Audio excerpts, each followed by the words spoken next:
Bueno, buenos días a todas, a todos aquí en Tijuana, en esta sede del Colegio de la Frontera Norte. Buenas tardes allá en Michoacán, buenas noches a Alma Trejo allá en España, que pues estaba hace un momento, pero creo que salió porque se dio cuenta que hay un problema técnico. Alma Trejo, ¿nos escuchas? Bueno, vamos a ver si ahora se resuelve. Bueno, les damos nuevamente la bienvenida a esta que es una sesión extraordinaria del seminario permanente en estudios de migración internacional en este ciclo 2012. Les damos no solamente la bienvenida, sino también queremos hacer patente nuestro agradecimiento a nuestros colegas de la Universidad de California en Los Ángeles, que aunque no están enlazados, pues queremos dejar constancia de nuestra gratitud por el hecho de haber compartido con nosotros a Cédric Parisot. Cédric está aquí. Cédric es un investigador francés que viene a América y a las Californias invitado por la Universidad de California en Los Ángeles para impartir una plática allá con ellos, y aprovechando que andaba aquí en la región, nuestros propios colegas de UCLA nos compartieron con nosotros esta invitación, esta presencia, no solamente porque son muy buenas gentes, sino también porque querían que Cédric pudiera ver la frontera México-Estados Unidos, dado que Cédric es un especialista en fronteras. Déjenme nada más rápidamente darles un recuento de quién es Cédric Parisot, que hoy nos visita. Cédric es un investigador en antropología política del Centro Nacional de la Investigación Científica de Francia. Actualmente está adscrito al Instituto de Investigación y Estudios sobre el Mundo Árabe y Musulmán y es investigador asociado del Centro de Investigación Francés de Jerusalén. Desde el año 2010 es coordinador del programa Euromed de la Casa Mediterránea de Ciencias Humanas en Aix-en-Provence. Coordina el programa ANR, Movilidad Fronteriza y Conflicto en el Espacio Israelí-Palestino, y el grupo de trabajo de la red Ramsés titulado El conflicto israelí-palestino desde la perspectiva de la movilidad transfronteriza. Estas investigaciones se centran en la movilidad y los intercambios entre, por una parte, la población palestina que vive en la zona de Cisjordania, que es Jerusalén, Belén y Hebrón, y por la otra, la población judía y árabe que reside en Israel. A partir de estas movilidades, el objetivo de su investigación se centra en captar las adaptaciones de las relaciones entre estas distintas poblaciones, las formas de territorialidad generadas por los métodos de separación y los sistemas de poder que surgen en estos espacios. Déjenme decirles que ayer que hicimos un rápido recorrido de la línea de la frontera México-Estados Unidos, fue un placer estar dialogando con Cédric, porque pues pudimos hacer un cúmulo de comparaciones en donde surgieron múltiples similitudes, pero también múltiples diferencias muy importantes. Bueno, el título de la conferencia es Individualizando el control, duplicando las fronteras, perfiles biosociales de patrocinio y redes de contrabando entre los territorios palestinos ocupados e Israel. Bueno, esto era la conferencia prometida por Cédric, pero ayer nos estaba diciendo que tal vez iba a incluir algunas otras cosas a la luz de lo visto ayer. Pero bueno, sin más, pues le dejamos la palabra a Cédric y oficialmente tienes 40 minutos, pero tómate todo el tiempo que necesites. Gracias, Luis. Me disculpe de no hablar en español, pero mi español es muy, como se dice, weak. Pero antes de empezar mi presentación, yo quiero agradecer a Laura Velasco y Luis Escala por invitarme en el Colegio de la Frontera Norte y también todo el Colegio de la Frontera Norte. So, is it possible to see the PowerPoint, or because I cannot see it on the video? Great.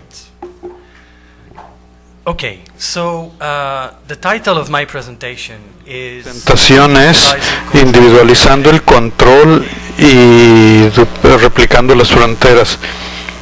mediante perfiles sociales y redes de tráfico ilegal entre la frontera israelo-palestina. Y por medio de esto quisiera presentarles parte de mi investigación en lo que ustedes pueden llamar el régimen de movilidad que Israel ha impuesto sobre las poblaciones palestinas en la zona ocupada y Gaza en los últimos 20 años. Al inicio de los 1990, a mediados de la primera intifada o levantamiento palestino, que se conoce precisamente como la primera intifada, Israel decidió dejar de confiar en el empleo masivo de trabajadores palestinos dentro de su economía. Y en cambio el gobierno israelí, los grupos principales económicos y el ejército israelita decidieron implementar unilateralmente una política de segregación o separación entre las dos poblaciones, alejando a los palestinos de los israelitas. Y esta política ha sido materializada por una serie de pequeñas cosas. Primero, un régimen de visas o permisos que se inició en 1989 y que se hizo cada vez más severo, estricto y refinado, y establecer un sistema de retenes y filtros dentro de Palestina e Israel, lo que pueden ver en naranja en el mapa.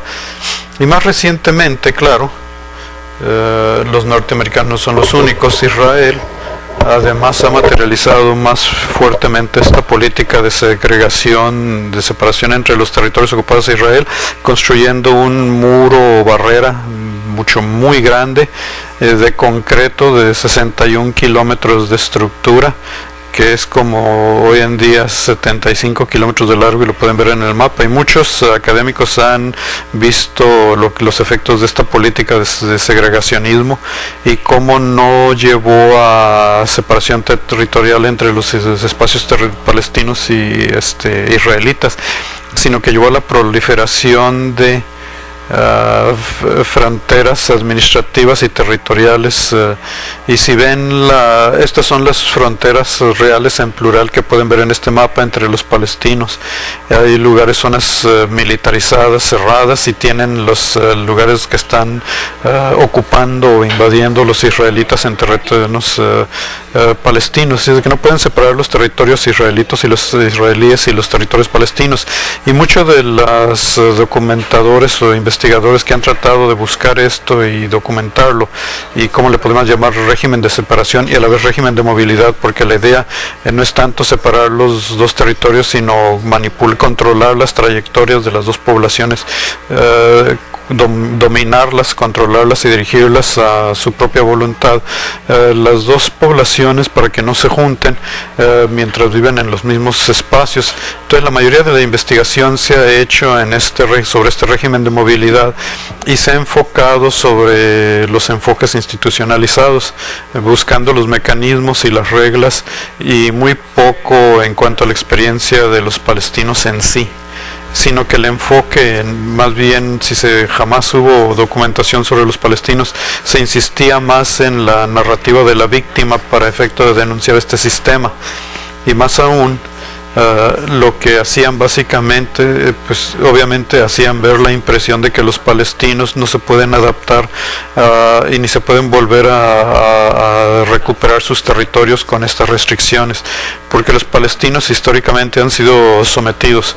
Y lo que trato de mostrar es de que, como mucha población del mundo, los palestinos son un sujeto de historia, y en cualquier sistema de restricción tenemos que ver qué oportunidades les ha dado esas oportunidades bajo restricciones a los palestinos. Así es de que el día de hoy miré sobre el funcionamiento práctico sobre la tierra, en el terreno material que está resultando, y me enfocaré en un aspecto específico, que es el régimen de permisos que se ha dado a los palestinos para permitirles que entren a los territorios desde los 1990. Trataré de explicar esto a través de la naturaleza compleja que estos regímenes han usado para reclamar los terrenos, para quitar los territorios a los palestinos en el otro lado, y cómo las autoridades y los patronos israelitas y muchos otros actores formales e informales han usado.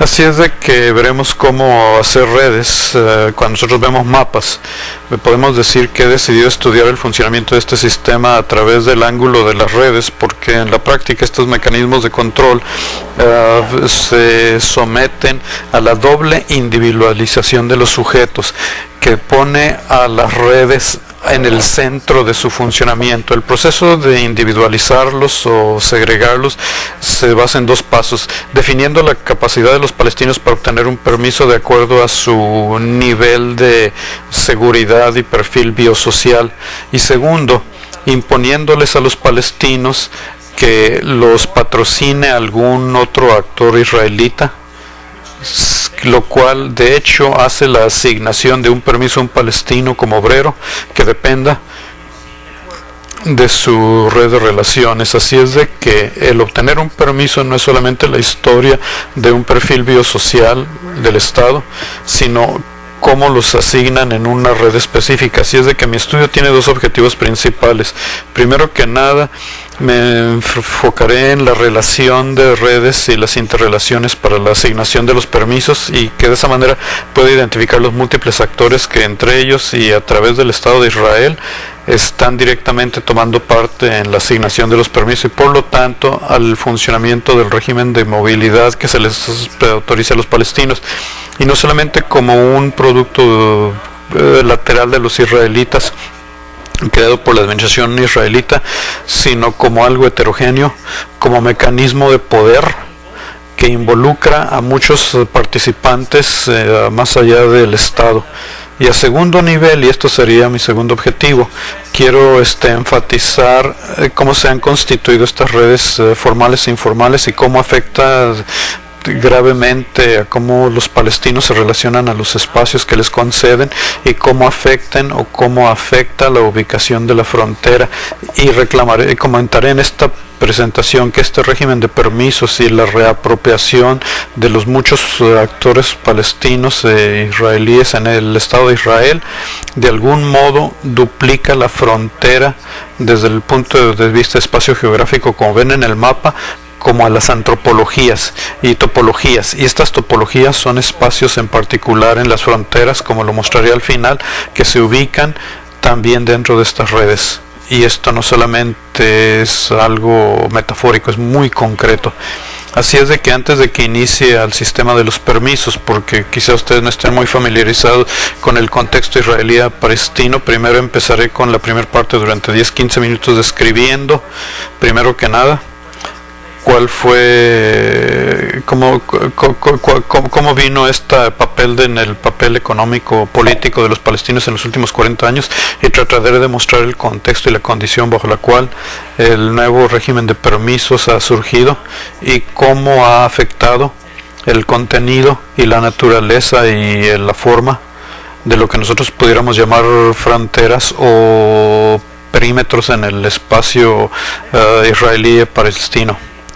Digamos que podemos disasociar dos periodos en los últimos 40 años referente al lugar de los palestinos. El primer periodo es uno de integración entre 1967 y 1987, y el segundo periodo, de 1987 hasta la fecha, es un periodo de rechazo y separación y marginalización y eventualmente criminalización de estos obreros palestinos.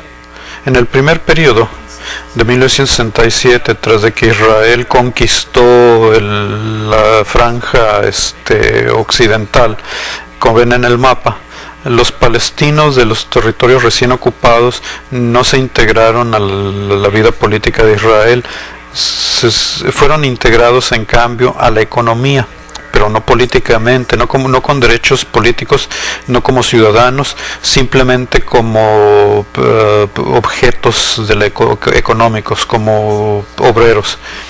Esta política fue muy buena para el régimen colonial que Israel le impuso al territorio recién conquistados, porque ellos pensaban que asegurando cierto nivel de prosperidad económica y forzando a los palestinos a que se sojuzgaran, se fueran sometidos a la preponderancia israelita económica. Eso haría que sobrevivieran la ocupación. Por lo tanto, del 67 al 87 el número de trabajadores palestinos empleados en Israel surgió y llegó a un nivel antes de la primera intifada de 1987 con 127,000 obreros palestinos. Esta es una estimación. Estaban empleados dentro de Israel. Este proceso, de hecho, llevó a la economía palestina sumamente subyugada de dependencia a Israel, porque el 46% de la fuerza de trabajo en Gaza estaba subyugada en dependencia a Israel, y el 30% del lado de la franja occidental, y que a su vez solamente eran el 7% de la fuerza laboral israelita. Pero si se van a detalle, los trabajadores palestinos pues simplemente representaban el 49% de los obreros en el sector de la construcción y el 45% en servicios agriculturales, braceros, vaya.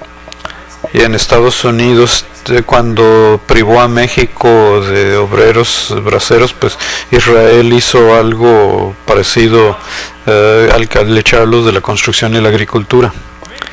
Durante este periodo, debido a que las prioridades se dieron para la integración de esta fuerza de trabajo muy flexible, muy móvil y menos pagada, los palestinos tenían ciertamente algo menos de control sobre su movilidad y empleo.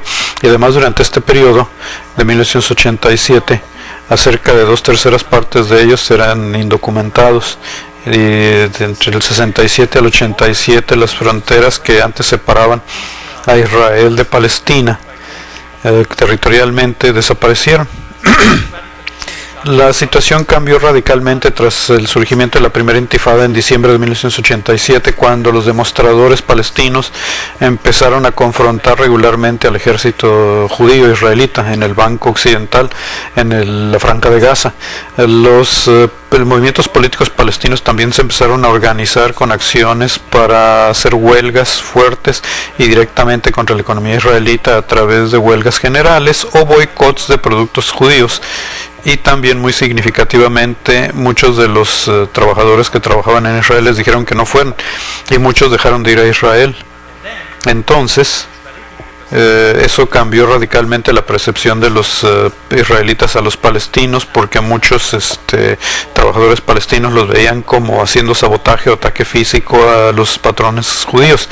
Entonces, a efecto de contrarrestar esta protesta de insurgencia, las autoridades israelitas impusieron las primeras restricciones a movimiento de palestinos, y entre el 67 y el 87 hubo un permiso general para los palestinos para que entraran a Israel. Pero en 1989 este permiso se terminó y un sistema de permisos individuales se impuso sobre los palestinos como obreros para que pudieran entrar a Israel. Además de este permiso, de sistema de permisos, los israelitas también empezaron a enviar los trabajadores por cuotas de personas al sector agrícola o al sector de construcción, también en turismo, etcétera, etcétera. Y entonces, claro, establecieron múltiples retenes a efecto de que se pudiera, para filtrar a los palestinos que iban en los caminos principales entre el Banco Occidental y el Franja de Gaza a Israel. Entonces, ahora entre 1967 y 87 la línea verde se regresó, la antigua frontera que había habido se regresó, y mientras que este primer paso se tomó como medida preventiva de seguridad ad hoc, o sea, recién creada de urgencia, poco a poco, progresivamente se fue articulando más en política más férrea, más dura, de control y segregación o separación, no solamente una táctica, sino que se convirtió en un tipo de pensamiento, de estrategia organizada para manejar la relación entre las dos poblaciones. Y el objetivo, claro, era primero filtrar individuos sospechosos de entrar a Israel, y también era un medio de disminuir la dependencia de Israel en la fuerza laboral palestina y la vulnerabilidad de los israelíes a la resistencia económica de los palestinos. La implementación de las políticas de separación por el gobierno israelita también fue fomentada por dos factores. Al inicio de los 90, primero la implementación del tal llamado proceso de paz, que oficialmente se lanzó en septiembre del 93, cuando Yitzhak Rabin, el primer ministro de Israel, y Yasser Arafat, el jefe del Consejo del Movimiento de Liberación Palestina, firmaron en principio el acuerdo en Washington con Bill Clinton. Para muchos, las negociaciones de paz que se anunciaron fueron la apertura de un periodo en la cual se vería la progresiva autonomía de los palestinos de Israel y eventualmente la creación de un Estado libre e independiente palestino, también con economía independiente de Israel, hacia de Israel. Y en este contexto, el primer paso abierto que se había dado por los israelitas para abrir entre los palestinos y los judíos se veía muy legítimo, y el segundo factor importante que también ancló esta política de separación fue el surgimiento de la violencia y la degradación de la relación política entre las autoridades israelitas y la autoridad palestina de nueva creación. Y así es de que, para darles un ejemplo, si muchos de los ocupadores colonizadores palestinos empezaron a maltratar a los palestinos, empezó a haber matanzas como en Hebrón en 1994, luego los colonizadores palestinos de la extrema derecha se volcaron contra los propios israelitas porque Yitzhak Rabin lo asesinaron también, y fue asesinado por un judío mismo. Y después, en el mismo periodo, los fundamentalistas islámicos surgieron también para oponerse contra ese proceso de paz y empezaron a iniciar bombardeos en los poblados judíos israelíes. Y entonces, al surgir la violencia, que fue mucho más fuerte que el periodo de intifada y del alzamiento, pues los israelitas se sintieron aún más requeridos a implementar estas políticas de separación. Y como pueden ver en el mapa, si los israelitas se han retirado de la principal lugar y villas donde tenían ocupado en Palestina entre el 94, además, en cambio en los enclaves palestinos han hecho más colonizaciones. Algunos disminuyeron. En 1987 tenían 100,000 israelitas colonizando Gaza y ahora es 500,000. Entonces la ocupación, los caminos, los retenes cerca de los lugares donde estaban los israelíes en Palestina se fueron reforzando, y aún hubo más filtros contra que entraran a Israel, y por lo tanto nos sobra decir que la siguiente parte, que nadie habla de esa, la primera barrera se hizo en la franja de Gaza en los 1990 y era una barda. Pero al hacer más dispositivos de filtramiento para evitar que los palestinos pudieran acceder a Israel, ha disminuido el papel de los trabajadores palestinos hacia Israel. Y si ustedes ven las cifras en 2000, antes de que surgiera la segunda intifada, pueden ver que había más obreros palestinos que en el 87, pero sin embargo, en proporción a la población general de la zona y como proporción de la fuerza laboral, esos trabajadores palestinos ya eran una proporción mucho menor de la fuerza de trabajo judía y de la fuerza de trabajo de la franja occidental. Entonces, en los últimos 10 años, de 2000 hasta 2010, hasta 2012, pueden decir, la continua degradación del conflicto israelí-palestino aún más ha impactado la situación de los trabajadores palestinos que están trabajando dentro de Israel. Y para efecto de ver la segunda surgimiento del levantamiento intifada palestina, las autoridades israelíes aún hicieron más fuerte su control sobre los palestinos para que pudieran entrar a Israel, al reducir el número de permisos y también al redefinir de más estricta manera el perfil biosocial de los que solicitaban. Y en los 90 alguien podía solicitar para entrar a Israel por correo a alguna persona mayor de 28 años casada que tuviera niños. Pero para 2000 a 2005 tenían que tener 35 años. Así de que solamente gente ya mayor de edad, mayor de 25, subieron de 28 a 35 años para que puedan entrar a trabajar a Israel. Los demás lo podían hacer, pero solamente con mucho, porque ya lo habían hecho anteriormente, y con muchas más restricciones con el sistema de filtrado, porque el ejército israelí elaboró nuevas infraestructuras para este filtramiento. Les mencioné de este muro anteriormente que se lanzó en el 2002.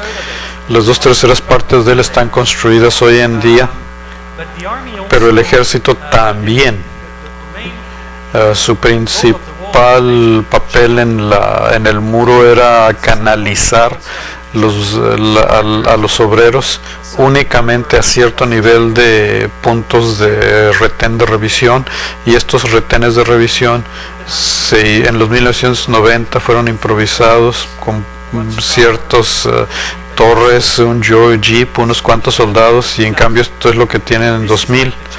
Este es el punto, la terminal hoy en día, porque los israelitas les llaman terminales fronterizas. No es una frontera internacional obviamente, pero esta es la clase de retén que ven hoy en día, y dentro del retén ustedes van a ver que está muy bien equipado y que el paso de los palestinos ahora lo han controlado muy racionalmente. Es más que en San Diego, muchísimo más. Hay empresas, tanto junto con el ejército como empresas privadas, pasan por escáneres, lectores ópticos y muchos otros puntos y esquemas de revisión. Y cuando van más allá del muro hay otra historia con el ejército judío, porque cuando van del lado palestino, si puedo hacer una comparación breve entre la frontera mexicana estadounidense, la patrulla fronteriza norteamericana no patrulla aquí en Tijuana, pero en Israel y Palestina nosotros pudiéramos estar controlados ahorita. Dentro de Palestina habría ocupadores israelitas militares dentro de la zona, porque Israel está proyectando su control tanto en el espacio como en el tiempo sobre la zona, y les mostraré cómo se ve en un momento. Desde el inicio de 2000 Israel ha establecido muchos retenos y barreras y trincheras, torres de vigilancia, y tienen aviones robots, en fin, en el viejo lado occidental, que es un territorio muy pequeñito. No estamos en México ni en Estados Unidos, sino que es un territorio de norte a sur que apenas tiene 200 kilómetros o 150 kilómetros, es del tamaño del municipio de Tecate, y se pueden imaginar cómo funcionan estos mecanismos de control, básicamente aislando a cada pueblo palestino del otro, manteniéndolos aislados, y los pueden ver en amarillo en las zonas que se ven aquí en el mapa. Y las zonas autónomas plenas son las de amarillo más oscuro, y el amarillo más claro es áreas intermedias, tanto donde hay palestinos, controles israelitas como palestinos, y todo lo demás, todas las demás áreas cerradas donde hay colonizadores israelitas que no se ponen en estos mapas, son las áreas de jurisdicción de los colonizadores israelitas. Y muchos de los enclaves palestinos autónomos o semiautónomos que pueden ver son de como el 40% de toda la franja occidental. Por lo tanto, las áreas de jurisdicción israelita son el 60% más allá de las barreras.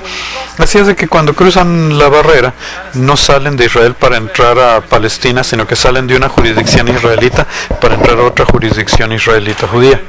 Y cuando entran a Palestina no entran una Palestina como área de jurisdicción, sino como un área común de jurisdicción común, y solo después entran a unos cuantos enclaves autónomos. Y esto es lo que se ha trabajado en los últimos 10 años, porque Israel ha seguido invadiendo muchos de los territorios desde 2004-2005, y después se retira de nuevo en 2004, pero sigue entrando regularmente para hacer cateos, a veces a diario, para arrestar gente o detener gente o simplemente hacer asesinatos programados.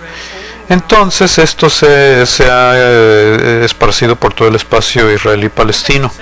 Entonces os sobra decir que todos estos mecanismos de control israelitas no solamente han reajustado la ubicación de las fronteras, sino que ha modificado la propia estructura de los espacios y las relaciones entre los palestinos y sus espacios. Y aquí ustedes no lo van a ver, van a ver algunos de los caminos por los que pueden andar los israelitas, pero no pueden poner muchas cosas en los mapas. Simplemente digamos que los israelitas se pueden ir de Tel Aviv a el Mar Muerto en 2 horas, digamos, porque ellos van en un movimiento muy fluido de espacio, y todos los retenes básicamente les facilitan el traslado. Pero un palestino es una historia diferente. Muchas veces siempre van a estar viendo diferentes obstáculos. Por ejemplo, alguien que sale de la ciudad de Nablus en el norte de la franja occidental y quiere ir hasta Jerusalén, tiene que pasar a través de las zonas de jurisdicción israelí y también palestinas, así es de que diferentes regímenes y diferentes autoridades y diferentes restricciones de movimiento, y aún dentro de estas zonas israelíes tienen áreas cerradas por los militares, otras por los propios colonos israelíes, y serán confrontados desde la policía, los colonos, los guardias privados, el ejército.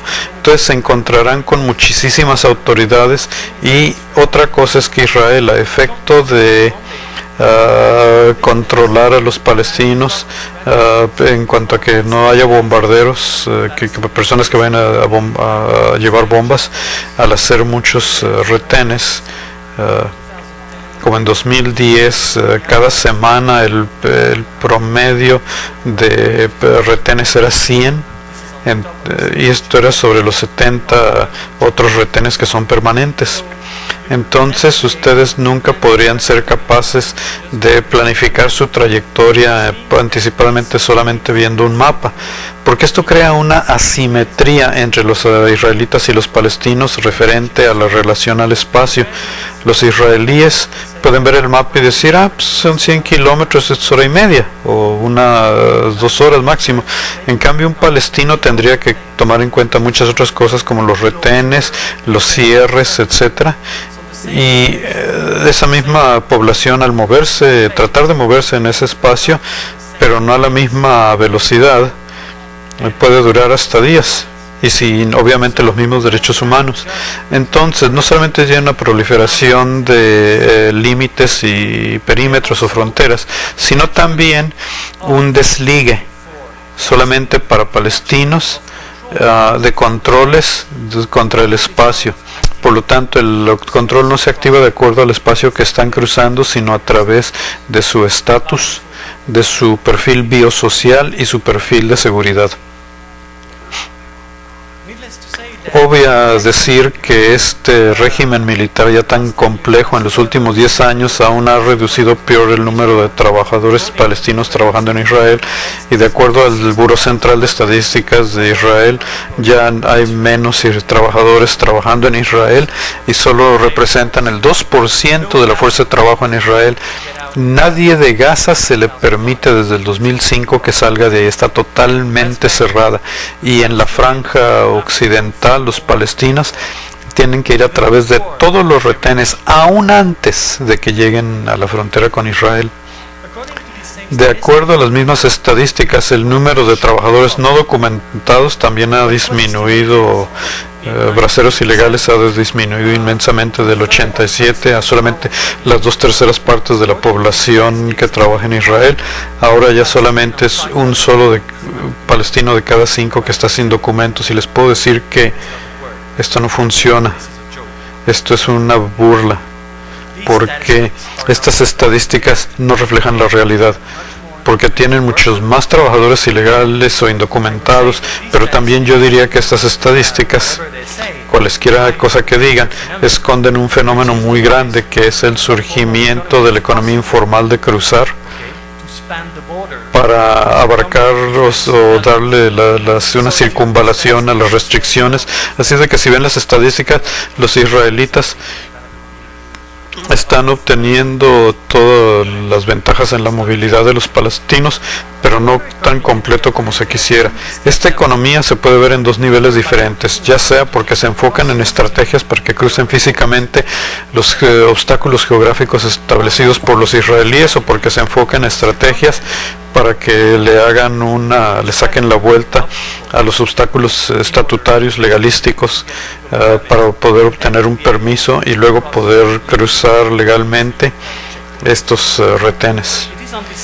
Es en el segundo aspecto en el que me quiero enfocar ahora, la economía informal a través de la obtención de permisos. Tratemos de entender cómo el sistema de entrega de permisos funciona desde los 90s.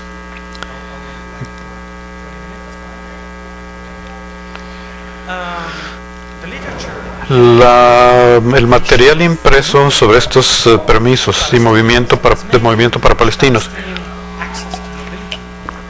ha enfocado la movilidad de los palestinos estrictamente por su perfil de seguridad. ¿Y cuál es ese perfil de seguridad? Pues se basa en sus historiales con la policía o con el sistema de espionaje de seguridad general. Si tienen algunas actividades políticas en el pasado, si han tenido actividades políticas a la fecha, si las tendrán, porque lo que buscan los israelitas es los enlaces que tengan con alguien que haya estado en esos movimientos, y entonces que puedan ser peligrosos a futuro, lo tratan de predecir. Es como reportes de grupos minoritarios, los condenan no por lo que sean o por lo que hayan hecho, sino por lo que pudieran quizá hacer. La segunda cosa es el perfil biosocial, como les mencioné antes: su edad, su ubicación, su lugar de residencia, su tipo de habilidad o trabajo, casados o no casados, cuántos hijos tienen, qué clases de trabajo han hecho anteriormente, etcétera, etcétera. Y de hecho Israel tiene toda la información, porque en el 94 tienen el control de todo esto a los palestinos, y se llevaron todos esos registros cuando invadieron de nuevo a Palestina. Así es de que cuando un palestino tiene un pasaporte, aunque va por la autoridad palestina, ese documento se lo tiene que dar a los israelíes, y son los israelíes los que deciden. La administración israelita es la que, y los militares son los que deciden si se dan o no. Así que el perfil biosocial y el perfil de seguridad definen el estatus y definen teóricamente su acceso a la movilidad. Y sin embargo quisiera decirles que este enfoque es un tanto reductivo, ya que se enfoca demasiado a las categorías institucionalizadas establecidas por la administración israelita, y mostraré cómo en la práctica la seguridad y los perfiles biosociales son mucho menos determinantes que el permanecer o la ubicación de un individuo en una red específica. Aunque suene abstracto, pero será muy concreto ahora que me voy a entrar al aspecto. Hay tres elementos que sostienen este argumento. El primer elemento: es necesario de reconstruir, hacer una construcción de lo que es el perfil biosocial, que se define por diferentes autoridades israelitas que no se coordinan en los mismos criterios.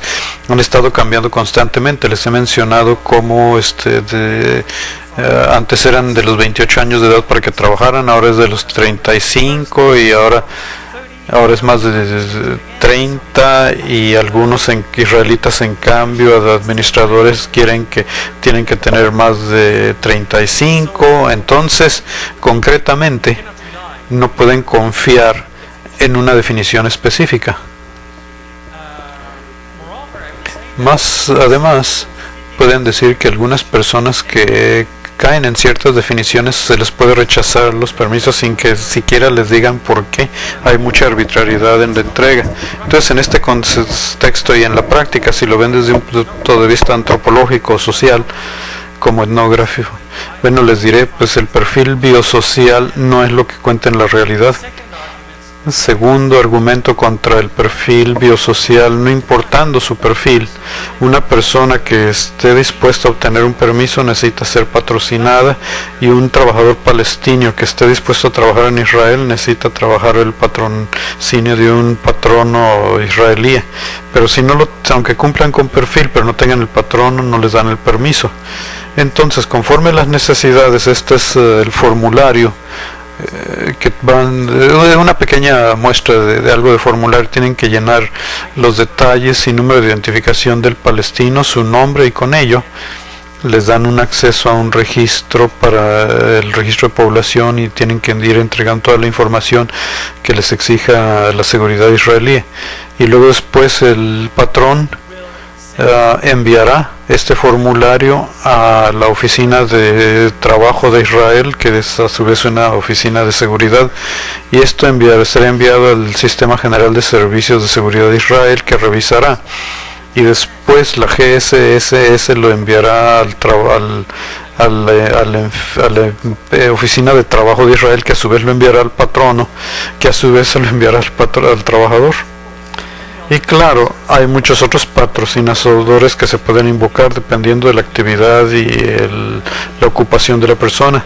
Se puede contactar a alguien con alguien de israelíes de la clerecía o de alguna institución para musulmanes que trabajen en Jerusalén, o se pueden comunicar también con gente que sea miembro de la representación diplomática USA, de la Embajada de Estados Unidos, la Embajada de México, la Embajada de Francia, y muchas otras embajadas y consulados, y también con agencias internacionales como Naciones Unidas y de Agencia para Refugiados, Médicos Sin Fronteras, Médecins Sans Frontières, y otros patronos múltiples, aparte de los israelíes, que oficialmente son designados por los israelíes como patronos o patrocinadores. El tercer argumento en contra del perfil biosocial es que en la práctica las redes son muchas más influyentes que el estatus, porque muchas veces cumplir con los perfiles independientemente puede ser soslayado por las autoridades israelitas, porque si trabajan para, por ejemplo, el gobierno palestino, tan solo por eso los rechaza Israel. Y pueden ver estadísticas referente a permisos, y tienen límites de edades, y tienen miles de personas básicamente pues que están rechazadas porque entre 2000 y 2004 tenían más de 35 años de edad. Además, las autoridades israelitas desde mucho tiempo han obtenido formas para hacer de lado muchas de las reglas. Los miembros del Knesset o los abogados israelíes muchas veces aceleran los procedimientos de entrega de trabajo de los solicitantes palestinos con tal de obtener su apoyo directo e indirecto. Pero en la formalidad y en la práctica, el procedimiento de solicitud para permisos y entrega hace que los palestinos estén sumamente dependientes del patrocinio de los israelíes, y es la intervención de estos patrocinadores los que pueden validar o echar fuera el acceso a la movilidad de los palestinos dentro de Israel. O sea, es de que sobra decir que este patrocinio que se les impone a los palestinos y la forma en que burocráticamente los contravienen las autoridades israelíes ha contribuido al establecimiento de muchos cadenas de patrocinio de clientes y manipuladores, y que estas han sido principalmente entre las autoridades israelíes y las poblaciones palestinas. De esto no voy a compenetrarme mucho más, pero sí diré que este sistema de permisos ha mantenido una dependencia de los palestinos para ventaja de los patrocinadores israelíes, y así elimina a los palestinos de que puedan participar en actividades políticas contra la ocupación de los israelíes. Y este sistema de permisos se ha usado extensamente por las autoridades israelitas para obtener colaboracionistas, delatores, informadores en contra de los propios palestinos. Así es de que de nuevo aquí yo quisiera insistir en el hecho de que este sistema de patrocinio ha favorecido la multiplicación de grados formales e informales dentro del Estado de Israel entre los palestinos y las autoridades israelíes. Primero que nada, el sistema de patrocinio ha contribuido a cooptar a los patrones verdaderos legítimos dentro de Israel, porque todos estos patrocinadores en mucho sentido trabajan para el Estado de Israel, quieran o no, porque muchos de los patrocinadores y muchos de los que buscan solicitar permisos trabajan conforme lo que se les permita a los palestinos, y a todos se les hace corresponsables de la conducta de los palestinos, y también es así ellos pueden seleccionar si tienen la forma a qué palestinos pueden ir o no ir a expensas de otros, los pueden contraponer, y como esto puede ayudar a que hagan que sea más rápido o más lento tanto el permiso como la territorialidad, entonces pueden dar permiso a Jerusalén pero no para Tel Aviv. Entonces esta gente básicamente está trabajando como autoridades regulamentarias o regulatorias. Es una especie de privatización de los controles, y esto no es bueno para nadie, porque prácticamente ningún palestino puede obtener un permiso sin hablar con un patrocinador. Segundo, el sistema de patrocinio ha indirectamente contribuido a la cooptación de coyotes, de intermediarios desde los 90 como resulta de la degradación de la situación entre los israelíes y los palestinos. En pocas palabras, hay más intermediarios, más coyotes, parte de estos patrocinadores que se han necesitado para asegurar los contactos entre los trabajadores palestinos y los empleadores o patrocinadores o patrones palestinos. Desde la segunda intifada en el 2000, los israelíes han sido formalmente prohibidos de entrar a los lugares autónomos palestinos, y muchos patrocinadores israelíes han tratado de entrar, aunque han sido atacados y muertos por los palestinos. Entonces, consecuentemente, para reclutar obreros y asegurarse que sean transportados, ¿verdad?, porque hay que llevarlos a las zonas de trabajo, a las áreas de trabajo, los patronos israelíes son obligados a utilizar más coyotes, más intermediarios, y esto para tanto los israelíes los árabes que tienen ciudadanía israelí, y son los que medio se pueden mover en los territorios, pero también muchos contratistas palestinos de los territorios ocupados se autoimponen a sí mismos como coyotes necesarios para poder tener acceso a su patrocinador. Además de estos intermediarios formales e informales, para lograr enlaces entre los palestinos y los intermediarios, las autoridades israelíes han impuesto aún más intermediarios con los obreros y las autoridades entre sí. Desde el surgimiento de la segunda intifada en el 94, cuando se creó la autoridad palestina, era la oficina coordinadora de la oficina palestina la que básicamente recibía las solicitudes y distribuía los permisos. Bien, pero tras 2000, la autoridad israelí totalmente dejaron de darle ningún acceso de cooperación entre 2000 hasta 2007 a los palestinos. Ya dejaron de cooperar al nivel de seguridad con la autoridad palestina, que está rodeada. Y en cambio, a efecto de más debilitar a los palestinos, a la autoridad palestina, han puesto más intermediarios entre municipalidades, provinciales, algunos específicos, individuos que sean más leales a ellos, etcétera, etcétera, etcétera.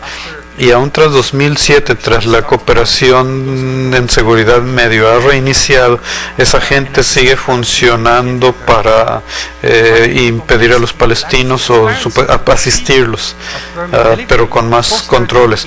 Y esto ha fomentado la intervención de más personal intermediario de coyotes, que obviamente sacan más y más ganancias, se embolsan más dinero por los trámites. Entonces tienen una multiplicación, una proliferación de cadenas de coyotes intermediarios, y estos han hecho que ahora la gente esté dispuesta a pagar un soborno por obtener una información, una mordida, un soborno por obtener más información. Entonces esto llego a mi parte final, en la cual quisiera mostrarles que esta dinámica ha abierto muchas oportunidades para una serie de actores, de participantes, para que manipulen el sistema de permisos y obtengan más poder y se embolsen más ganancias. Y como en muchas otras instancias en el mundo, la dependencia de los obreros, del proletariado a esta clase de intermediarios o coyotes está muy documentado y ustedes pueden estar muy familiarizados con esto. Así es de que solo quisiera insistir en cómo la gente básicamente se vuelve a apropiar del sistema a efecto de poder hacer ganancia, no tan solo explotando a los obreros palestinos, sino simplemente explotando sus necesidades por las oportunidades diferentes del sistema. Tan solo para darles un ejemplo de un contratista israelí palestino que he conocido algo bien. La mayoría de los contratistas israelíes básicamente solicitan, por ejemplo, 100 permisos porque necesitan 100 obreros, pero básicamente siempre saben que 10 o 12 de la gente se les va a rechazar. Entonces, por lo general, siempre piden unos cuantos más. Pero si les dan más permisos, ¿qué hacen con ellos? No van a decir, no, pues no lo necesito a final de cuentas, o el trabajador no vino, o vamos a cancelarlo. Pero si son inteligentes, pues obviamente lo van a vender por soborno, por coyoteaje. Son 1100 shekels lo que cuesta, en dólares unos $300 norteamericanos. Son como unos 3.500, son unos 3.700 pesos. Así que ustedes tienen 300 y pico de dólares norteamericanos, pero lo pueden vender en 400 hasta $500. Y un permiso de 6 meses básicamente se vendería 6 veces más caro, $3.000 norteamericanos. Y muchos israelíes, contratistas israelíes, no solamente han pedido a sus propios trabajadores, sino han pedido permisos adicionales. Algunos pedían 100 permisos y luego les pedían 200, aunque solo necesitaran 100. Y entonces hacían una ganancia muy elevada, muy rápida y fácil. Y todo esto, claro, dirían ustedes, esto no se puede hacer sin una cadena compleja de intermediarios adicionales. ¿Por qué?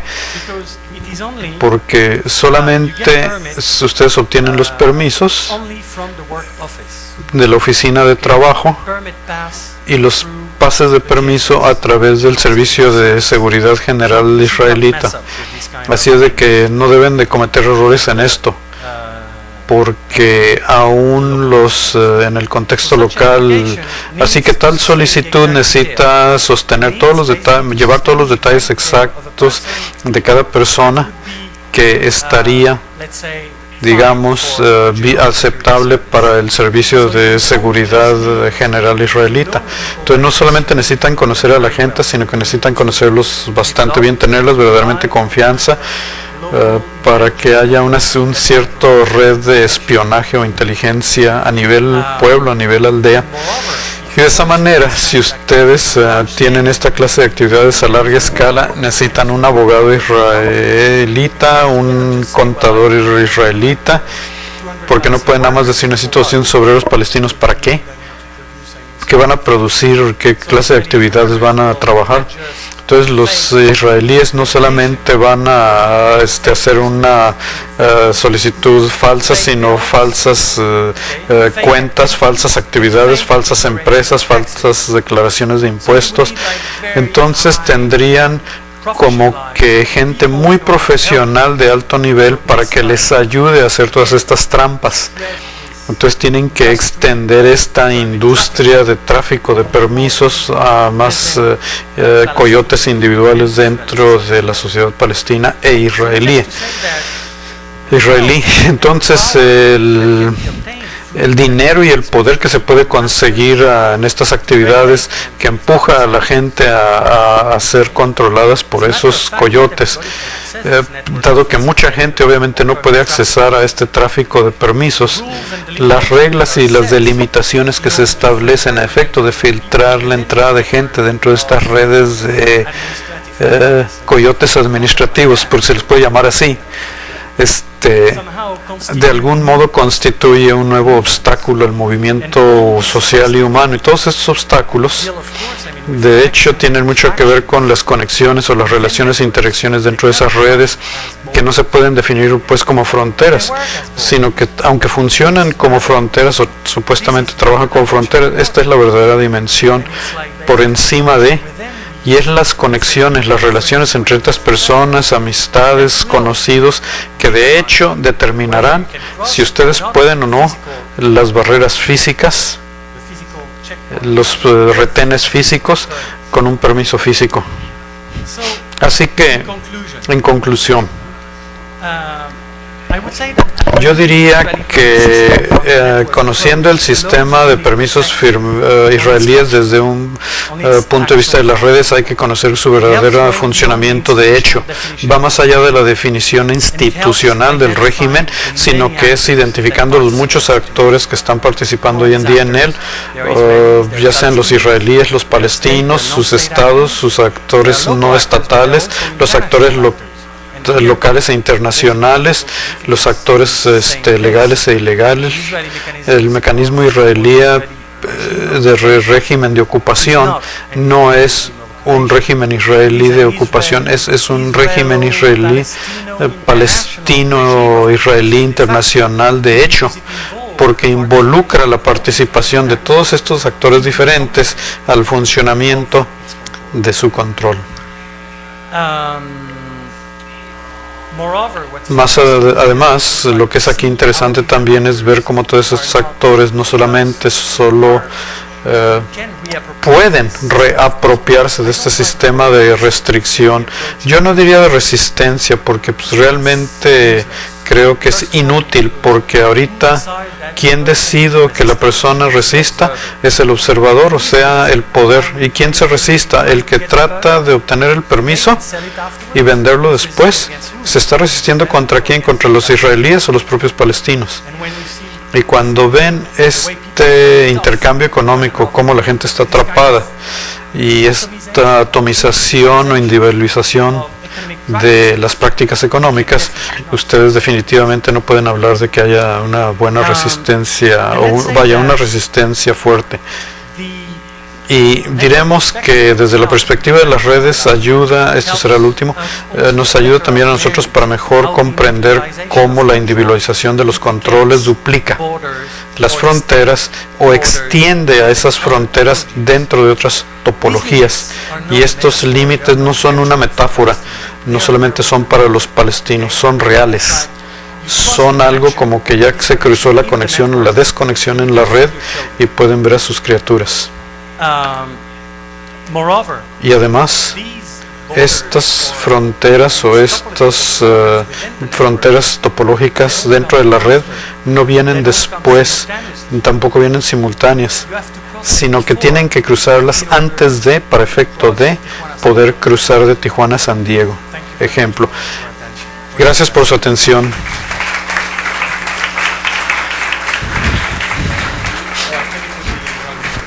Bueno, le agradecemos a Cedric por una plática que yo considero fascinante, pero bueno, pues eso soy yo.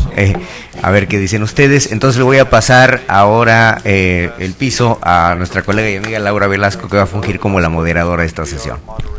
Muchas gracias Cedric por también una excelente conferencia.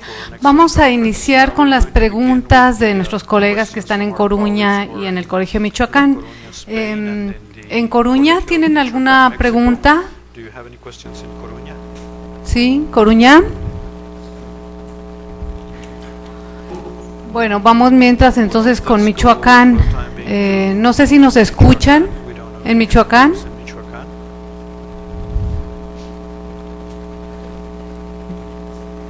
Gail, ¿nos escuchan en Michoacán? No tenemos sonido.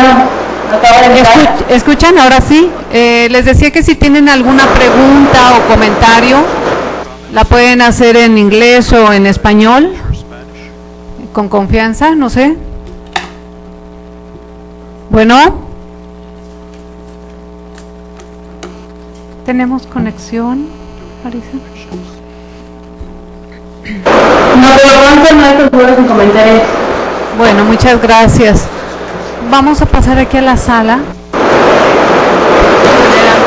Cerramos entonces la conexión con nuestros... Laura. ¿Sí? Hola.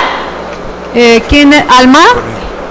Alma en Coruña, te escuchamos. Sí, te escuchamos. Si quieres plantear algún comentario o pregunta, adelante. Sí, por favor. Yo quisiera preguntarle al ponente si en su trabajo ha analizado el tema de las empresas que producen esta tecnología para controlar y vigilar las fronteras, porque me llama la atención que tanto en la frontera mexicana con Estados Unidos, como en el caso que él nos presenta, estos dispositivos de control y vigilancia comenzaron en la década de los 90. Entonces, puede ser que más allá de este discurso por controlar la fuerza de trabajo en un lado de la frontera, también estén implícitas compañías internacionales que producen esta tecnología.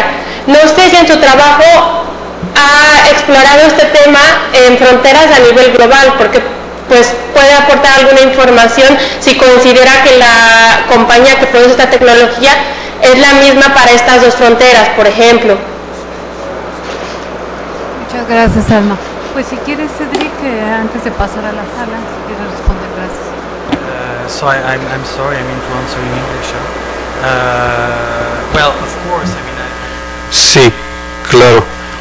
También estoy empezando a trabajar con las industrias de seguridad que producen dispositivos o mecanismos de seguridad y cuántas están involucradas en el establecer estos mecanismos, y es una pregunta bastante importante, primero que nada porque pueden ver entonces plenamente la internacionalización de esta economía del control, porque hay un lado muy interesante que se llama quienes están obteniendo ganancias. Pues obviamente ha sido el lado israelí el que se ha beneficiado por las mujeres, porque son monitorean muchas industrias que básicamente están las empresas que venden estas tecnologías, y que los norteamericanos, los franceses, los alemanes, ellos también hay como 100 diferentes empresas o industrias que están involucradas en proporcionar estos sistemas, y esto es muy amplio porque cuando ustedes tienen diferentes socios económicos que venden esta tecnología, venden estas a veces tras de que el Estado o el Ejército les dice ocupamos esta clase, este tipo, este otro tipo, y a veces pueden proporcionar ciertas técnicas o tecnologías, pero la mayor parte del tiempo no sucede, porque para efecto de producir las tecnologías de control necesitan algunos cuantos años para que se puedan perfeccionar estos dispositivos. Y una vez que se producen los dispositivos, eso es para la necesidad de esos 10 años, pero no para la que ha evolucionado ahora. Y lo que está pasando es que las tecnologías que se están implementando en los muros básicamente son tecnologías que han salido de lo que hay en el anaquel, y estos socios económicos con sus nuevas tecnologías sacadas del recién anaquel que sugieren que los israelíes usen esos controles en cuanto a lo que tienen, no a lo que quisieran necesariamente, para que efecto de que puedan controlar. Así es de que estos actores están tomando una parte activa, y están tomando una parte cada vez más activa en esta economía, dado que cada vez son actores económicos. No solamente están respondiendo porque su motivación no nada más es la seguridad, sino obtener lucro de ganancias. Así es de que ven al Estado de Israel como contribuyendo a venderles más cosas para que obtengan más ganancias. Como por ejemplo aquí los aviones robots los drones. Eso la ha comprado aquí la patrulla fronteriza norteamericana, que bueno, ya los compraron, pero no tienen nadie que les dé todo el uso que quisieran. Tienen 2 o 4 aparatos que por ejemplo no están usando, de todos los que han comprado, porque la gente, los agentes no tienen las habilidades para estarlos revisando, entonces tienen que contratar a empresas particulares, porque esa es la naturaleza y la forma del contenido de los controles que van implicando el uso. Y no sé a qué tantos a qué tantos kilómetros de aquí de la frontera con Estados Unidos. De aquí estamos de aquí donde estamos a 15 kilómetros. Entonces básicamente es como una muralla parcial israelí, porque algunas empresas israelíes quisieran la meta de, ¿cómo le llaman? Básicamente quieran involucrarse en la producción de la muralla y las tecnologías para vigilar, monitorear el movimiento de gentes. Gracias, Alma, ¿alguna otra pregunta? Any other questions, Alma? No, es todo. Muchas gracias. Bueno, muchas gracias, Alma. Saludos. Los colegas de Michoacán, si no tienen ninguna pregunta, vamos a pasar acá a la sala. Bueno, pues entonces aquí en la sala. So if there are no questions from the colleagues of Michoacán, we're going to answer in our own hall. Sí, adelante. Les agradecemos si se presentan cuando hagan sus preguntas. Hola, sí, creo que sí, ¿no? Soy Francisco Javier Moreno, investigador. I'm Francisco Javier Moreno, a researcher from the Scientific Studies in Spain. Mi pregunta tiene que ver un poco con la cuestión de el vínculo entre los mecanismos de control que nos has presentado y. I don't understand the translation. Oh, I'm sorry. I can make the question in English and maybe he can translate to Spanish if that's better. I mean, So the question is. Since I work in migration, dado que yo trabajo en migración, yo me pregunto si tu presentación, hasta qué extensión hay una relación entre todos esos mecanismos de control y la necesidad de Israel para de hecho importar trabajadores de otras partes del mundo. Y en relación a esto, un pensamiento previo que tuve es que en cuanto hasta donde los patronos pueden actuar como patrocinadores de obreros palestinos, hasta qué extensión, tú mencionaste esto, que puedo elaborar esto, hasta qué extensión pues son responsables de la conducta de estos obreros, porque si lo son, imagínate que un solo obrero palestino sea patrocinado por un patrono y se convierte en terrorista. ¿A qué tan culpable es este patrocinador por este único obrero? Porque si ese es el caso, que los patronos sean culpables, entonces los incentivos no están ahí para que los patrocinadores israelíes traigan palestinos y que mejor lleven pakistanos o filipinos o gente de otros países en desarrollo, que básicamente les harían la vida mucho más fácil. Y si pueden decir una cosa acerca de cómo Israel está desarrollando una política de migración para sustituir a los antiguos trabajadores palestinos. Gracias. Otra pregunta o comentario, sí, Mariló. Sí, ¿Tiene iba en el mismo. Marisa, ¿tiene traducción? ¿Tiene traductor? Sí. ¿Vas a preguntar en español? Sí. Entonces, Cédric, si le pones en Bueno, si tu veux, je la fais d'abord en français et après je la traduis. Pero no hay quien te traduzca. Después traduzca al espagnol. C'était dans le même ordre d'idée. J'avais un peu la même idée de ce qu'il disait, comment embaucher des gens d'ailleurs, parce qu'en fait il y a un cost économique énorme pour ça. Donc quel est l'intérêt des employeurs vraiment d'embaucher des travailleurs palestiniens, et est-ce qu'il n'y a pas un choix d'aller chercher ailleurs? Alors c'est vrai que la difficulté d'Israël, c'est que les pays autour sont aussi des pays arabes, donc en conflit avec, mais d'aller plus loin, parce que vraiment quand on voit ce que tu décris, le coût économique énorme fait que ça devrait plus fonctionner, ce n'est pas intéressant. Lo que planteaba era, siguiendo la misma idea de, lo que me llamó la atención es el enorme coste económico para eso del mercado laboral, que normalmente fluye, o sea, si uno va a buscar trabajadores es porque hay un interés, y ahí el coste económico es tan alto que uno se pregunta si hay un interés y si para los empleadores israelíes no sería mejor, o sea, la idea de ir a buscar trabajadores afuera, no de Palestina, sino afuera, aunque bueno, es difícil porque los países alrededor están en conflicto también con Israel, pero sobre cómo con un coste económico tan alto sigue funcionando este sistema, no sé. Yeah, I think the two questions are very complementary. Se complementan. Bueno, digamos que la separación no fue posible previa a los 1990s porque les dije que los israelíes dependían mucho de la fuerza laboral palestina, pero no es suficiente decirles que yo no quiero ser dependiente de aquí en adelante. Necesitan reemplazar a estos obreros. Y de hecho los israelíes, los cabildeadores de agriculturales, los cabildeadores de la construcción, hicieron mucha presión al gobierno israelí en 91, 92, 93 a efecto de que el gobierno israelí aceptara organizar la importación masiva de trabajadores extranjeros de Europa Oriental y de Asia, sobre todo Tailandia y China, Turquía y aún de Rumanía.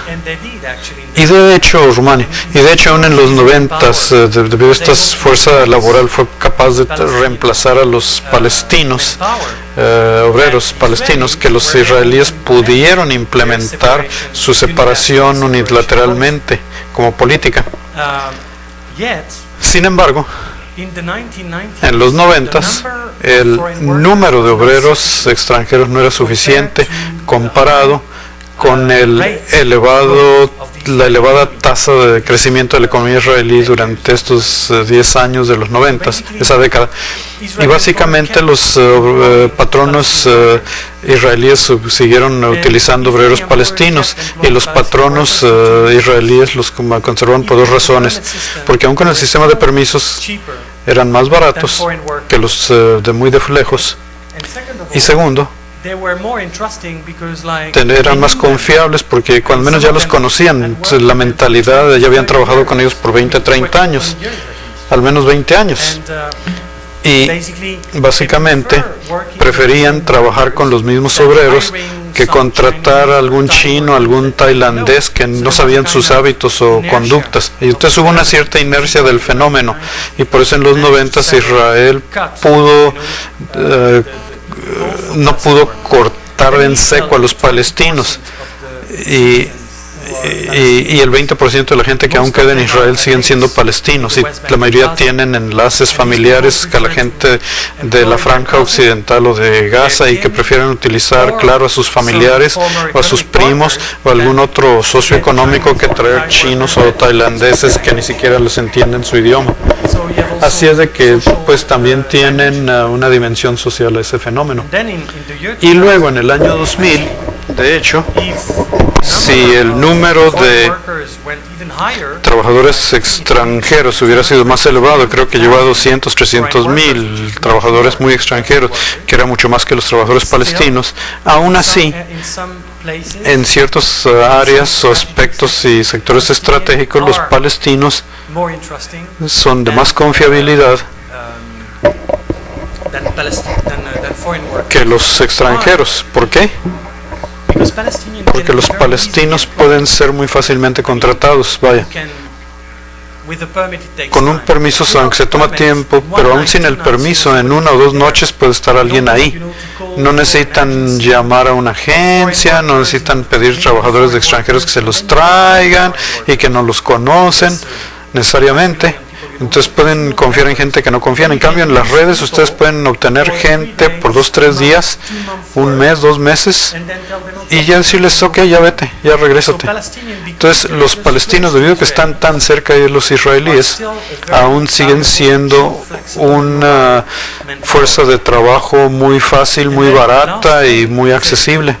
Y por último, y de hecho al final de los 2000, muchos israelíes en el sector cabildeador, agricultural y de construcción, de hecho presionaron al gobierno israelí para incrementar el número de permisos.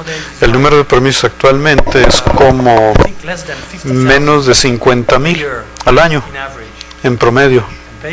Y básicamente creo que los cabildeadores agriculturales y constructores de Israel lo han tratado de elevar a 70,000 por año, pero no lo logran.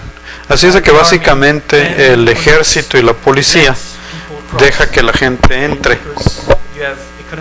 porque hay intereses, ambiciones económicas. Entonces hay esta fuerza de trabajo clandestina muy débil, muy vulnerable, y pueden hacerles lo que les quieran. Y si hacen algo malo, inmediatamente los pueden golpear. Esto es terrible, claro, pero esta es la realidad que hay en el piso, en el sistema. Es explotar la vulnerabilidad de estos obreros palestinos. Y luego hay otro factor, que es que muchos obreros palestinos aún no trabajarán dentro de Israel porque no tienen trabajo dentro de los territorios palestinos. O sea, de cualquier manera están forzados. ¿Algún otro comentario? ¿Quién pregunta? ¿Algún aspecto? Es una situación tan distinta que pueden plantear dudas si gustan.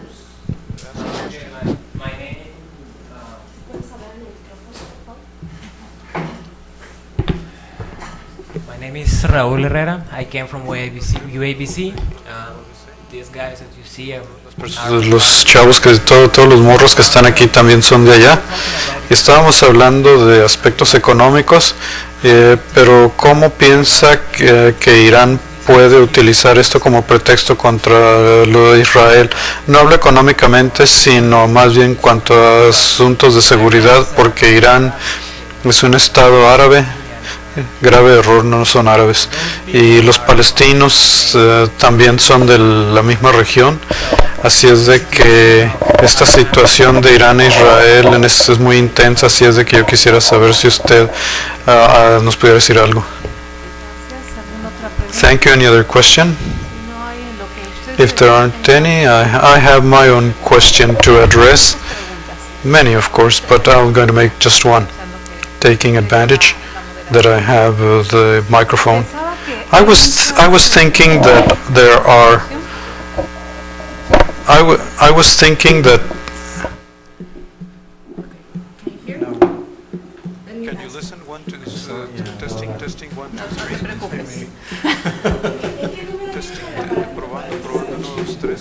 Testing 1, 2, 3.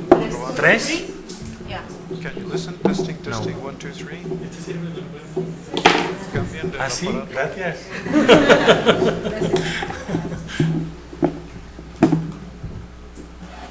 Testing 1, 2, 3. Yes. ¿Sí? ¿Mejor? Yes.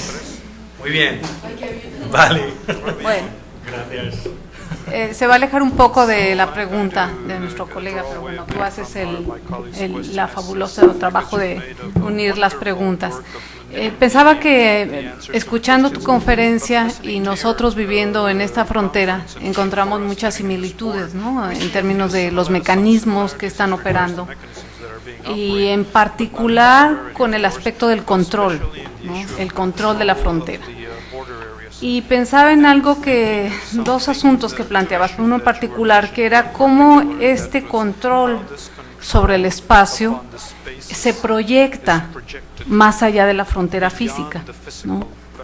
Y pensaba los términos de colaboración que encuentra en el caso de Israel y Palestina, a diferencia del caso de México, Estados Unidos. Es decir, al proyectar el control Estados Unidos sobre territorio mexicano, encuentra la colaboración del Estado mexicano, ¿no? Y más allá hacia Centroamérica. Es decir, la política emigratoria mexicana es una política muy armoniosa en términos del control, del proyectar el control de Estados Unidos, de cuidar la frontera y de crear obstáculos para la movilidad de Centroamérica hacia el norte. Aquí lo que me parece interesante, trabajando en estudios culturales, es la justificación ideológica del control. Porque en el caso de Israel y Palestina hay una justificación alrededor de la actividad del terrorismo, ¿no? sobre este control y la necesidad del control. En el caso de México, la violencia del narcotráfico ha acomodado muy bien, por ejemplo, ¿no?, a esta justificación del control, pero no tenemos nosotros un problema de terrorismo como el que podrían argumentarlos. Entonces, pensando un poco, que nos platicaras un poco más sobre este tema de la proyección del control y los términos de la colaboración y tal vez las justificaciones ideológicas para esa proyección del control sobre el otro territorio. No sé si tienen ustedes algún otro comentario, pregunta. Luis. Bueno, abusando de aquí de los que tenemos el poder del acceso al micrófono y el control del micrófono en este lado, yo, siguiendo un poco con la tónica de Laura, yo tenía una pregunta, si pudieras elaborar un poco más sobre el asunto de los actores políticos o el mapa de fuerzas políticas al interior de Israel, en términos de sus posibles impactos en materia del control. Lo que tú señalabas, por ejemplo, hace un momento sobre, si entendí bien, un grupo de mujeres israelíes que se han centrado en documentar el asunto del control, no sé si lo entendí bien, pero más que nada el preguntarte si el hecho de que esté un partido u otro en el poder va a hacer que estas políticas de control hacia la población palestina evolucionen en una o en otra dirección o no, o bien si hay otros actores dentro del mapa político de Israel que pudieran hacer que la evolución de este control sea hacia términos tal vez más suaves, más tersos, o bien más duros, más violentos. Pues bueno, vamos, te dejamos la palabra. Gracias. Okay, yeah, first of all, I mean, Iranians los iraníes are not Arab. no son árabes, son otra raza étnica, son de la misma religión, no tienen nada que, claro, son musulmanes, pero no son árabes, no son del mismo grupo racial étnico, no son del mismo grupo. Los palestinos y los demás árabes o sunis son shias, ¿verdad? Son árabes, pero no porque ustedes vean a no porque sean cristianos, vean a los norteamericanos y los mexicanos, no tienen los mismos intereses. Entonces la religión, en cierto modo, como los trasfondos culturales, no es todo lo que se puede instrumentalizar en el discurso político, pero no es únicamente el único factor que motivaría ciertas acciones. En cuanto, por otro lado, la separación y el destino de los palestinos en general, los iraníes no son muy confiables en Palestina. Les tienen confianza únicamente en cuanto a que les llene su agenda política y lo que ven como los intereses de Irán. Pero de otro modo, así como muchos otros países, la mayoría de los del mundo árabe, si quieren hablar del mundo árabe, si quieren, por los últimos 50, 60 años, han jugado con los palestinos nada más, los han manipulado. Pero lo que es bueno para los sirios son sus intereses, pero no es para los intereses de los palestinos, y para los libaneses, etcétera, es lo mismo. Entonces los palestinos en muchos sentidos están aislados, es otro aspecto. Y en cuanto a la pregunta de Laura, de los comentarios, más bien, claro, tenemos aquí como que diferentes ideologías para justificar la separación. Y cuando hablo de separación, no nada más hablo de la territorial, porque creo que ustedes ya entendieron que también es este patrono de separación de poblaciones. Entonces la ideología detrás de ella es la lucha contra el terrorismo, pero a la vez la separación de Israel, visto como un país occidentalizado, infiltrado, dentro del territorio árabe, y que es separado del mundo árabe, que es muy diferente y en general más bien se parece hasta cierto punto al mundo occidental. Y esta es una ideología que regresa al Estado de Israel antes de la creación del Estado de Israel, cuando ustedes tenían diferentes agendas.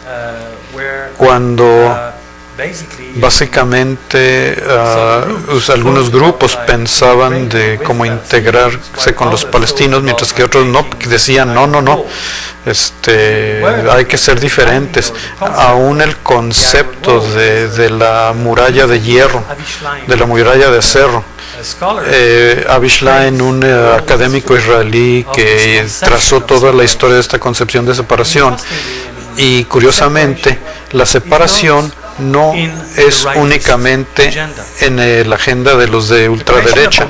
La creación del muro fue una idea, curiosamente, de los izquierdistas, un proyecto de la izquierda de Israel, que representan, curiosamente, las clases más altas y medias que vienen del occidente que la derecha. Interesantemente, aquí está al revés: las clases más proletarias y modestas, los judíos orientales, son los de derecha, pero fueron los menos feroces en implementar la separación. Y al implementar este proyecto de la muralla como dispositivo de seguridad, también como una frontera entre las civilizaciones, como separar al mundo libre de, bueno, eso de mundo libre, ¿verdad? mira, del oscurantismo, de alguna manera. Y la muralla, interesantemente, no tiene una sola función, sino que cubre muchas funciones. ¿Por qué? Porque básicamente es una convergencia de la agenda política de la izquierda y la agenda política de la derecha. Porque cuando Ariel Sharon decidió ponerse de acuerdo junto con los generales de la izquierda en el ejército y algunos actores políticos para construir este muro alrededor de la franja occidental, se puso de acuerdo porque además con eso se podía anexar y arrebatarles a los palestinos el 45% del territorio. Todo esto unilateralmente. Y lo que sucedió es de que el muro que Sharon pensó se reajustó constantemente dada la presión política, y ahora el muro, cuando se termine, logrará la anexación a Israel de menos del 10% de la franja de los palestinos, pero el otro 80% de los ocupadores palestinos, de los colonizadores palestinos, si se van a las mapas, a las imágenes, ahí, aquí estamos. Si ven al muro, aquí, como dedos dentro de la franja occidental, en Jerusalén es más ancha, corta en dos, parte en dos la franja occidental, y todo esto es como el 80% de donde está la población de los ocupadores, colonizadores israelíes. Y de todos modos, del otro lado también hay otros 80,000 ocupadores. Así es de que el muro se pensó como un dispositivo para dividir por seguridad y por cultural y para crear una nación, porque permitiría las fronteras finales del Estado de Israel, que no los tiene desde su inicio. Los únicos que ha tenido han sido definidos a finales de los 80 con Egipto y a principios de los 90 con Jordania, pero con Líbano, Siria ni con Palestina no hay fronteras, simplemente son líneas de armisticio, de tregua, vaya. Y eso se pensó que sería algo que ayudaría o finalizaría el proceso de construcción de país en Israel. Pero el muro también se pensó como un dispositivo demográfico, para que así los israelíes se sentían que separando a las dos poblaciones podrían salvar al Estado de Israel de que se integraran los palestinos, así los podrían discriminar y básicamente llevar a una situación en que el equilibrio demográfico se estaría al reversa, a beneficio de los árabes, o sea que hubiera un Estado israelí definiéndose oficialmente como un Estado judío, pero con una amplia población no judía, o sea de árabes o palestinos. Y de hecho esto sigue siendo un aspecto que está pendiente En Palestina tienen como el 45% de árabes y 55% de judíos. Y claro, muchos dirían sí, pero hay árabes y judíos, hay 20% de la población judía es de árabes, y hay palestinos de la Franja de Gaza, del occidente, o los de Jerusalén. Entonces toda esta gente no tiene nada que ver con sí mismos, no constituyen una nación, son dos pueblos totalmente disimilares. Y esto no es una narrativa falsa, esto es una narrativa interna por muchas personas y aún por los propios académicos que participan. No se pueden imaginar qué es lo difícil que es para mí decir, yo quiero trabajar con los palestinos a lo largo de todo el espacio palestino. Hey, pero ¿sabes qué? ¿Qué idea tan loca? Los propios palestinos es como chilangos y jalisquillos, es como gente muy dividida, porque yo estaba trabajando con gente al sur y al sur de Israel, dentro de Israel, no en el banco, no en la fracción tal. Bueno, es que ¿sabes qué? Tal vez debieras de cambiar tu tema y más bien hablar de verdad, árabes de veras. Y me regresé a eso y dije, caray, ¿sabes qué, amigos? Realmente me dicen que ustedes no son árabes de veras, y ellos no se sintieron muy contentos, y yo lo puedo entender, ¿verdad? Pero toda la ideología de la separación es una ideología muy fuerte, aún más fuerte que la lucha contra el terrorismo.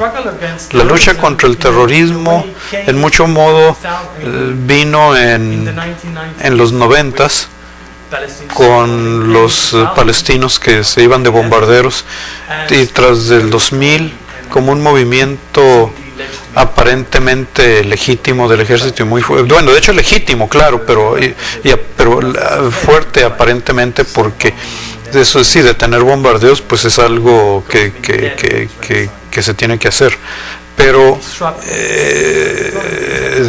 para que no se destruyera completamente la economía israelí.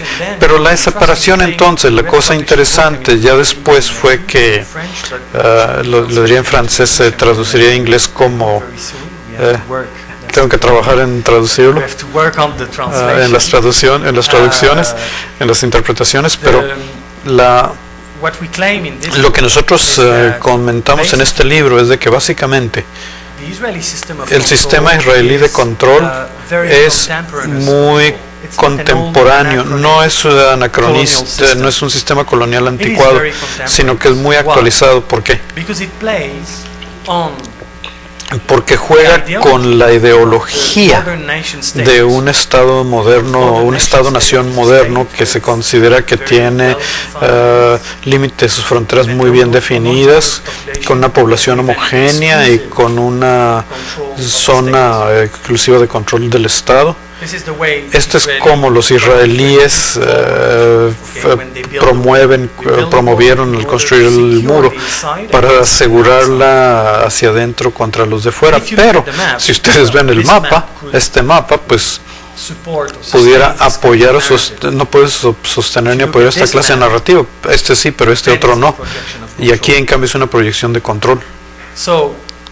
Entonces, ¿por qué es tan contemporáneo? Porque es como en Europa. Sarkozy, Merkel y muchos otros estamos contra la migración. Ahorita estamos apretando los controles a la frontera, pero nadie las controla, porque tienen algunas gentes que medio controlan. Pero lo que los Estados europeos e Israel están haciendo estructuralmente, son muy parecidos, es que traten de distanciar el control tanto en el espacio como en el tiempo. En el espacio porque pueden detener a la gente antes de que llegue, antes de la frontera, y en tiempo porque al controlar el futuro con perfiles y planear por anticipado lo que el enemigo está supuestamente tratando de hacer, ganan más tiempo, y así básicamente están como que una doble distanciamiento en tiempo y en espacio. Y esto es de hecho, bueno, yo traigo un mapa en mi computadora, pero en fin, si ustedes ven este mapa, Tel Aviv está, creo, aquí hay, miren, aquí hay otro más y aquí hay otro mapa. Aquí hay un mapa en el que básicamente muestra la ilusión de que los palestinos están a los lados y los israelíes a la mitad. Pero de hecho, si ustedes quitan todas las fronteras aquí, las borran, yo les puedo mostrar atrás en amarillo los lugares donde hay más palestinos y los enclaves palestinos aquí y acá y acá están controladas exclusivamente por los israelíes, o sea que son los palestinos los que están atrapados a la mitad, no están separados. Los israelíes y los palestinos no están separados física ni territorialmente hablando, porque los palestinos son los que están agarrados en la mitad del espacio amplio israelí-palestino, pero construyendo muros y poniendo mamparas de separación y separando las trayectorias de la gente de donde camino no se pueden ver, entonces los proporcionan y mantienen la ilusión de que la gente está separada y que vive en un estado país moderno.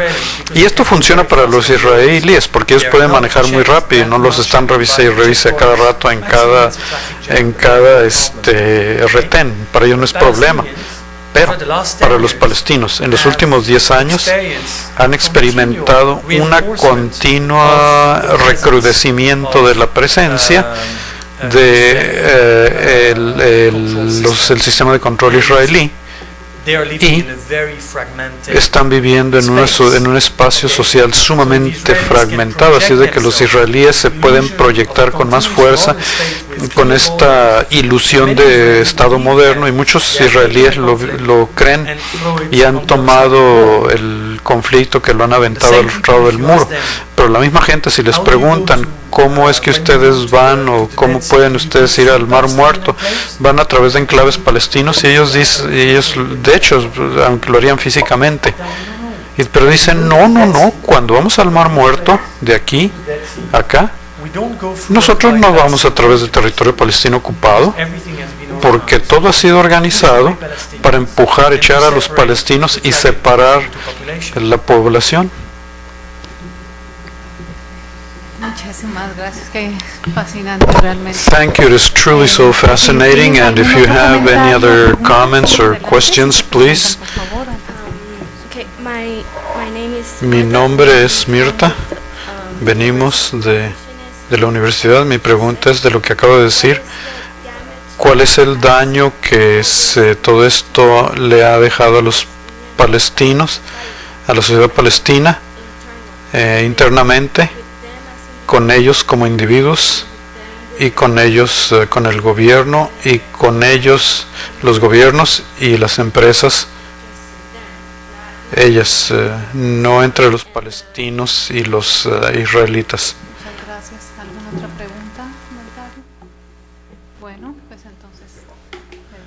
Okay, so of course, I mean, this system has a terrible impact on Palestinians at different levels.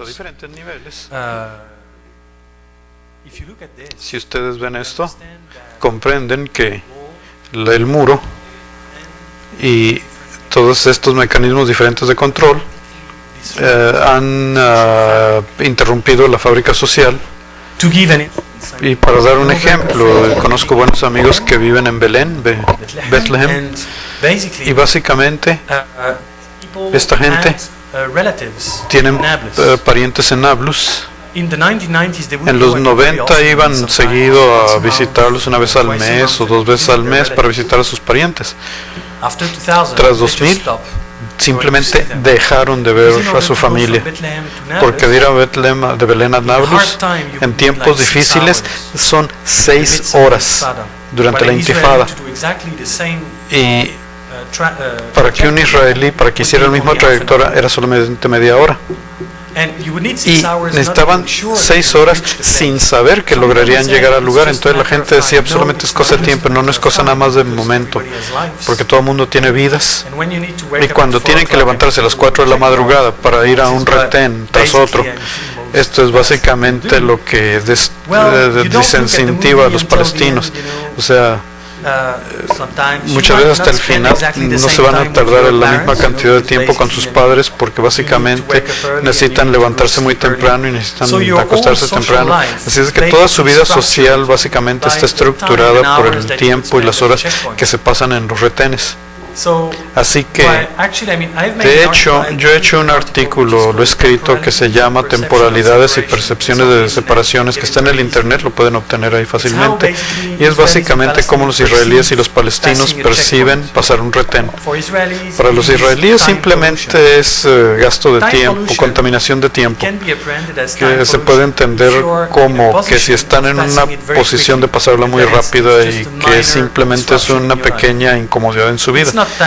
Pero no es contaminación de tiempo cuando tienen que despertarse a las 4 de la madrugada y se van a pasar hasta las 7 de la mañana para pasar ese retén, y ese retén se convierte en un lugar en el cual ustedes, aparte una parte de su vida, una parte muy importante de su vida que básicamente está ocurriendo ahora. Así que la disrupción, la interrupción social, malestares de salud, porque todo el sistema de salubridad en Israel y Palestina, un colega mío que ha trabajado en el sistema de salud en territorios palestinos, y me ha mostrado cómo básicamente hay una proliferación de instituciones. Ya no tienen un sistema centralizado de salubridad, sino que tienen pequeñas clínicas por todos lados, porque ya la gente ya no puede salir de sus centros de reclusión, y tienen que asegurarse que si una mujer va a dar a luz, entonces pues debe tener acceso a alguna cliniquita de salubridad y medicamentos si hay problemas. Así es de que tienen una disminución de los espacios para los palestinos.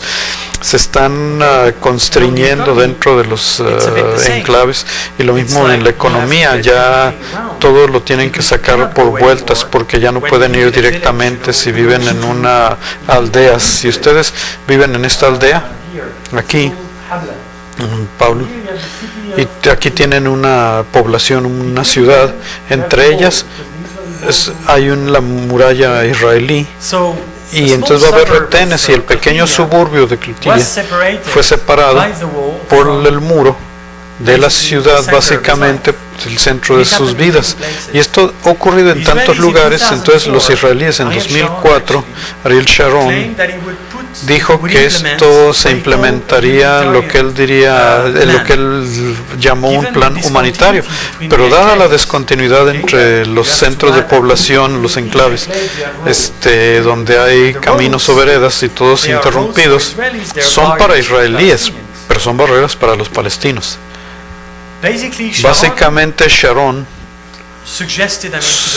le sugirió al Banco Mundial que el Banco Mundial le financiara 100 puentes y túneles a efecto de evitar que los palestinos y los israelíes se juntaran. Pero el Banco Mundial dijo: ¿saben que ya estamos pagando bastante por su ocupación y el daño de su ocupación? Así de que no podemos hacer más allá de estarles haciendo subterráneos y puentes para que anden ahí abajo los palestinos. Entonces hubo mucho trabajo, se hizo mucho trabajo por efecto de reconectar a los lugares palestinos por túneles y puentes. Así es de que de cierto modo lo que está pasando aquí es de que sí hay una separación trágica, y aparte hay internacionales que tratan de ayudar a los palestinos y todo eso contribuye al fervor de la disasociación de los mapas. Y de hecho hay un arquitecto israelí, Yavel Weizmann, que hizo un libro muy interesante llamado La Tierra Vacía, The Hollow Land, y habla de las políticas de verticalidad, porque las fronteras ya no son una desasociación de territorios cerrados, sino que están desasociando los niveles y espacios, las capas y espacios. Y esto trabajo tanto en los territorios palestinos, porque el piso también es propiedad israelí, aún no pueden escarbar sin permiso israelita, aunque estén en territorio palestino, pero como es controlado por los israelíes, tampoco pueden ir al cielo, porque básicamente Israel también controla los cielos. Entonces dice uno, bueno, pues esto está interesante lo que dice este, pero sí, los israelíes tienen mucho servicio, tienen muchas fuerzas militarizadas con helicópteros, con aviones robots, etcétera, entonces no permiten que vuele nada. Así es de que esta representación solamente es muy parcial. Y bueno, me estoy yendo un poquito hacia los lados, el daño en los lados social, el lado económico, social, pero también el político, porque no puede haber confianza cuando ustedes no pueden ir de Hebrón en el sur hasta Ramallah al norte, porque tienen que atravesar varios retenes que se ocupan demasiado, que quitan demasiado tiempo, 3 horas, 2 horas cada retén. De hecho, son solo 30 kilómetros únicamente. Dejan de ir a ver a su familia, a gente que conozcan, incluso dejan de confiar en la gente que ya deben conocer. Y en los 90s, cuando ustedes tenían algo que ocurría en Ramallah con la policía israelí que atrapaba o mataba a los palestinos, la gente en Belém o en Tahrir o en Nablus hacían demostraciones en contra. Ahora si hay un problema en Hebrón, la gente de Belén en Belén, que solamente vive a 10 kilómetros, pues ya no mueven nada, ya ni siquiera el dedo mueven. Entonces ya la gente ya no pueden hacer nada más que en el lugar donde están concentrados. Entonces lo que está sucediendo es que de cualquier manera los palestinos no pueden representar un espacio continuo de una nación continua moderna como Estado, y ni siquiera se pueden casi proyectar a sí mismos como una colectiva de gente. Ya la fragmentación de la colectividad nacional se está también destruyendo, se está profundizando con el tiempo, y esto claro que tiene un impacto en la movilización política y en la forma en que la gente vota, etcétera, etcétera. Creo que sí entendí, ¿verdad? Sí, muchísimas gracias. Well, thank you so very much. Truly, it has been muy interesante tu conferencia. Muchas gracias, Cedric. Muchas gracias a todos los que nos acompañaron. Muchas gracias porque vemos muchos jóvenes que vinieron, según escuché, de la universidad. Pues bienvenidos de la UABC. Pues bienvenidos al Colegio de la Frontera Norte, esperamos que en otra ocasión nos acompañen, y pues gracias también a los colegas de aquí del colegio, de la casa, y a nuestros compañeros y colegas que nos acompañaron. Buenas tardes, muchas gracias, Marisa. Sí, nada más